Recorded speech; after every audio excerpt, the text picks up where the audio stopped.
Are you holding your AGMs timely and with the due compliance of the law?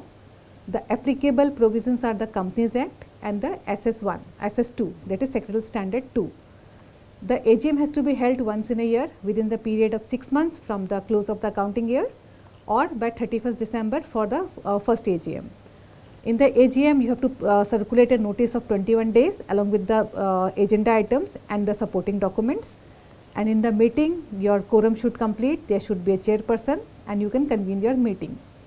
The register should be reachable in case any member wants to see the registers, and accordingly the proceeding should be there as per the agenda circulated.